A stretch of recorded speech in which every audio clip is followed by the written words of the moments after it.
ಈಗಾಗಲೇ ಸಾಕಷ್ಟು ಸಮಸ್ಯೆ ಆಗ್ತಾ ಇದೆ.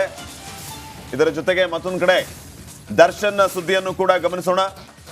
ಎಲ್ಲ 17 ಆರೋಪಿಗಳು ಇವತ್ತು ನ್ಯಾಯಾಂಗ ಬಂಧನ ಅವಧಿ ಅಂತ್ಯವಾಗ್ತಾ ಇರೋ ಹಿನ್ನೆಲೆ ಮತ್ತೆ ವಿಡಿಯೋ ಕಾನ್ಫರೆನ್ಸ್ ಮೂಲಕ ಎಲ್ಲರನ್ನೂ ಹಾಜರುಪಡಿಸಲಾಗಿದೆ.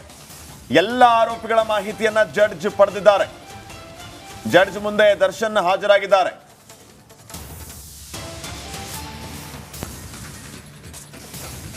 ದರ್ಶನ್ ವಿಚಾರಣೆಯನ್ನ ನಾಳೆಗೆ ಮುಂದೂಡಲಾಗಿದೆ. 1 ದಿನ ಮತ್ತೆ ನ್ಯಾಯಾಂಗ ಬಂಧನ ಅವಧಿ ವಿಸ್ತರಣೆ. ದರ್ಶನ್ ವಿಚಾರಣೆಯನ್ನ ನಾಳೆಗೆ ಮುಂದೂಡಲಾಗಿದೆ. ಈಗ ಬರ್ತಾ ಇರುವಂತಹ ಅಪ್ಡೇಟ್ ಇದು. ಇವತ್ತು ಇವರೆಲ್ಲರ ನ್ಯಾಯಾಂಗ ಬಂಧನದ ಅವಧಿ ಮುಕ್ತಾಯ ಆಗ್ತಾ ಇತ್ತು. ಈಗಾಗಲೇ ವಿಡಿಯೋ ಕಾನ್ಫರೆನ್ಸ್ ಮೂಲಕ ಇವರೆಲ್ಲರನ್ನು ಜಡ್ಜ್ ಮುಂದೆ ಹಾಜರುಪಡಿಸಲಾಗಿತ್ತು. ಈಗ ನಾಳೆಗೆ ವಿಚಾರಣೆಯನ್ನ ಮುಂದೂಡಲಾಗಿದೆ. 1 ದಿನ ಮತ್ತೆ ನ್ಯಾಯಾಂಗ ಬಂಧನ ಅವಧಿ ವಿಸ್ತರಣೆ ಆಗಿದೆ. ನಾಳೆ ಮತ್ತೆ ಜಡ್ಜ್ ಮುಂದೆ ಎಲ್ಲರನ್ನೂ ಕೂಡ ಹಾಜರುಪಡಿಸಬೇಕಾಗತ್ತೆ. ಸೊ ಈಗ ಸದ್ಯಕ್ಕೆ 1 ದಿನ ಮತ್ತೆ ನ್ಯಾಯಾಂಗ ಬಂಧನ ಅವಧಿ ವಿಸ್ತರಣೆ ಆಗಿರೋದು.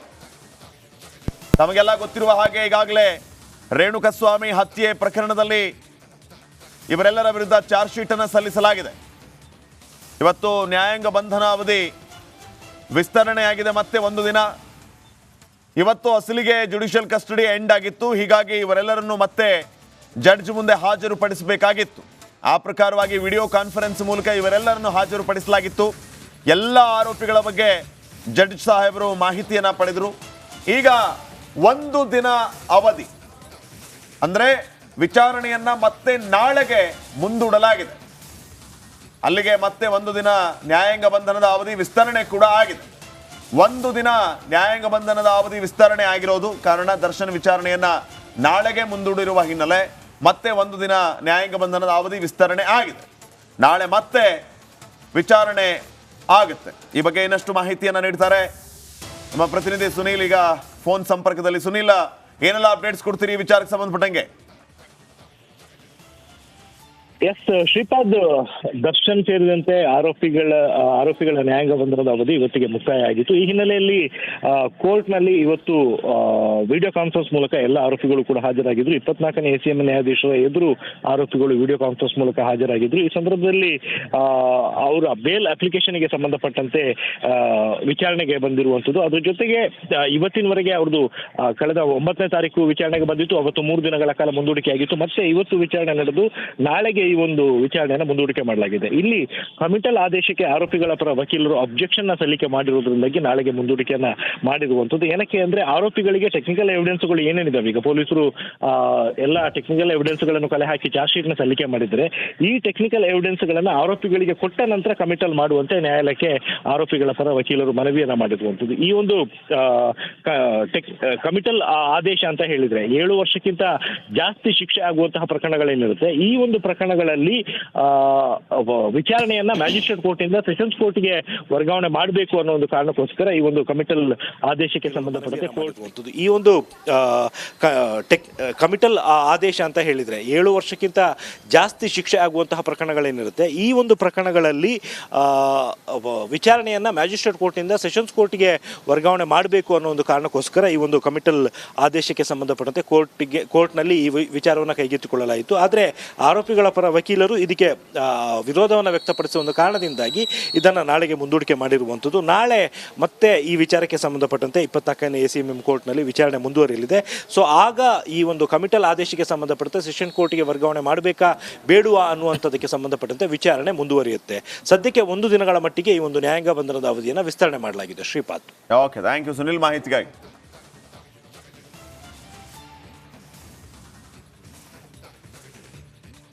ನಾಗಮಂಗಲ ಗಲಾಟೆಗೆ ಹಳೆಯ ಸೇಡು ಕಾರಣವಾಯ್ತಾ ಅನ್ನುವಂತಹ ಪ್ರಶ್ನೆಗಳು ಕೂಡ ಇದೀಗ ಉದ್ಭವ ಆಗ್ತಾ ಇರುವಂತದ್ದು. ನೆನ್ನೆಯ ಗಲಭೆ ಹಿಂದಿದ್ಯಾ ವರ್ಷದ ಹಿಂದಿನ ಸೇಡು? ಕಳೆದ ವರ್ಷ ಗಣೇಶ ವಿಸರ್ಜನೆ ವೇಳೆ ಟಾಕ್ ಫೈಟ್ ಕೂಡ ಉಂಟಾಗಿತ್ತು.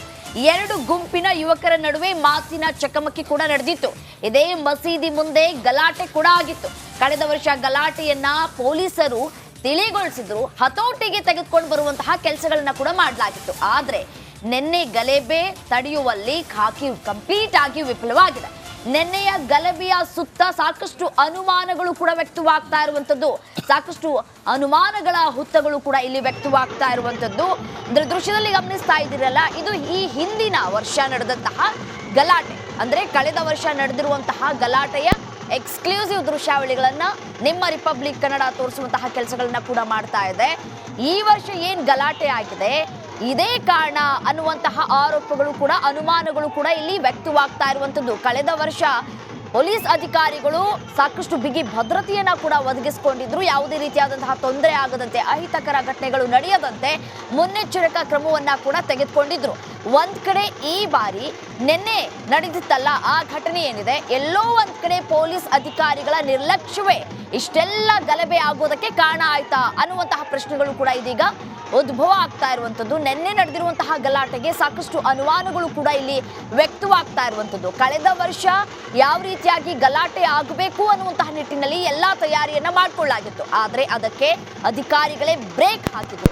ಈ ಬಾರಿ ಕಲ್ಲು ತೂರಾಟ ಆಗಿದೆ.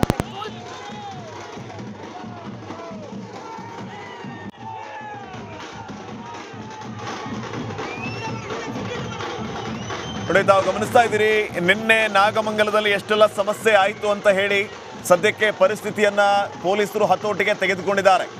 ಈ ಹಿನ್ನೆಲೆಯನ್ನ ಗಮನಿಸಿದಾಗ ಈ ಹಿಂದೆಯೂ ಕೂಡ, ಅಂದ್ರೆ ಕಳೆದ ವರ್ಷ ಗಣಪತಿ ವಿಸರ್ಜನೆಯ ಸಂದರ್ಭದಲ್ಲಿ ಇದೇ ರೀತಿಯ ಗಲಾಟೆಯಲ್ಲಿ ಆಗಿತ್ತು, ಆದರೆ ಸಣ್ಣ ಪ್ರಮಾಣದಲ್ಲಿ ಮುಗಿದೋಗಿತ್ತು. ಇಂಥ ಅವಾಂತರ ಸೃಷ್ಟಿ ಆಗಿರಲಿಲ್ಲ.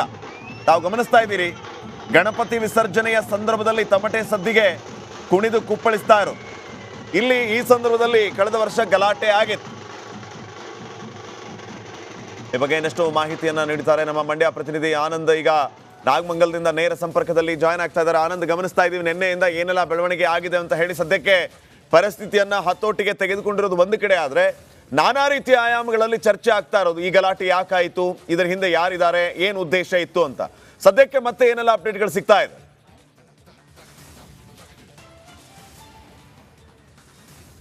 ಶ್ರೀಪಾದ್, ನಿನ್ನೆ ನಾಗಮಂಗಲದಲ್ಲಿ ಗಣೇಶ ಮೆರವಣಿಗೆ ವೇಳೆ ನಡೆದಂಥ ಗಲಭೆ ಏನಿದೆ ಅದು ಪ್ರಿಪ್ಲಾನ್ ಅನ್ನೋದು ಈಗಾಗಲೇ ಪೊಲೀಸ್ ಇಲಾಖೆಗೆ ಖಚಿತವಾಗಿದೆ. ಏನೋ ಅದರಲ್ಲೂ ಕೂಡ ಕಳೆದ ವರ್ಷದ ಸೇಡಿನ ಭಾಗವಾಗಿ ಈ ರೀತಿ ಒಂದು ಕೃತ್ಯವನ್ನು ಕಿಡಿಗೇಡಿಗಳು ನಡೆಸಿದ್ರ ಅನ್ನೋ ಒಂದು ಈಗ ಚರ್ಚೆ ಶುರುವಾಗಿರುವಂಥದ್ದು. ಅದೇ ರೀತಿ ಆರೋಪ ನಾಗಮಂಗಲದ ಜನರಿಂದ ಕೇಳಿಬರ್ತಾ ಇದೆ. ಏನು ಕಳೆದ ವರ್ಷವೂ ಕೂಡ ನಿನ್ನೆ ನಡೆದಂತೆ ಏನು ವಿಜೃಂಭಣೆಯಿಂದ ಏನು ಗಣೇಶ ಮೆರವಣಿಗೆಯನ್ನು ಮಾಡ್ತಿದ್ರು. ಸಾಮಾನ್ಯವಾಗಿ ಪ್ರತಿ ವರ್ಷನೂ ಬದ್ರಿಕೊಪ್ಪಲದ ಬಡಾವಣೆ ನಿವಾಸಿಗಳು ಗಣೇಶ ಪ್ರತಿಷ್ಠಾಪನೆ ಮಾಡ್ತಾರೆ. ಆ ಸಂದರ್ಭದಲ್ಲಿ ಅದ್ದೂರಿಯಾಗಿ ಗಣೇಶ ಮೂರ್ತಿಯನ್ನು ವಿಸರ್ಜನೆ ಮಾಡ್ತಾರೆ. ಅದ್ರ ಭಾಗವಾಗಿ ನಾಗಮಂಗಲ ಪಟ್ಟಣದ ಪ್ರಮುಖ ರಸ್ತೆಯಲ್ಲಿ ಏನು ಮೆರವಣಿಗೆ ಮಾಡ್ತಾರೆ. ಅದೇ ರೀತಿ ಕಳೆದ ವರ್ಷವೂ ಕೂಡ ಮೆರವಣಿಗೆಯನ್ನು ಮಾಡ್ತಾ ಇದ್ರು. ಆ ಸಂದರ್ಭದಲ್ಲಿ ಸಹಸ್ರಾರು ಸಂಖ್ಯೆಯಲ್ಲಿ ಗಣೇಶ ಭಕ್ತರು ಹಾಗೂ ಹಿಂದೂ ಯುವಕರುಗಳು ಸೇರ್ಕೊಂಡಿದ್ರು. ಅಲ್ಲಿ ತಮಟೆ ಸದ್ದಿಗೆ ಕುಣಿಯುತ್ತಾ ಕೇಸರಿ ಬಾವುಟಗಳನ್ನು ರಾರಾಜಿಸಿ ಏನು ಮೆರವಣಿಗೆ ಮಾಡಿದ್ರು.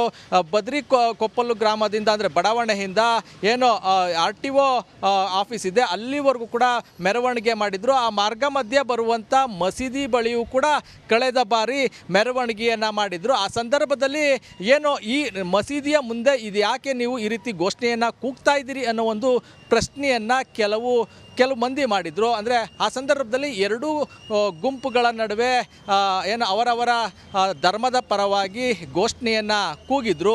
ಆಗ ಪೊಲೀಸ್ನವರು ಎಚ್ಚೆತ್ತುಕೊಂಡು ದೊಡ್ಡ ಮಟ್ಟದ ಅನಾಹುತ ಆಗದಂತೆ ಸಣ್ಣ ಪ್ರಮಾಣದಲ್ಲೇ ಅದನ್ನು ತಡೆಗಟ್ಟುವಷ್ಟರಲ್ಲಿ, ಜೊತೆಗೆ ಕಂಟ್ರೋಲ್ಗೆ ತಗೊಳ್ಳೋದ್ರಲ್ಲಿ ಯಶಸ್ವಿಯಾಗಿದ್ದರು.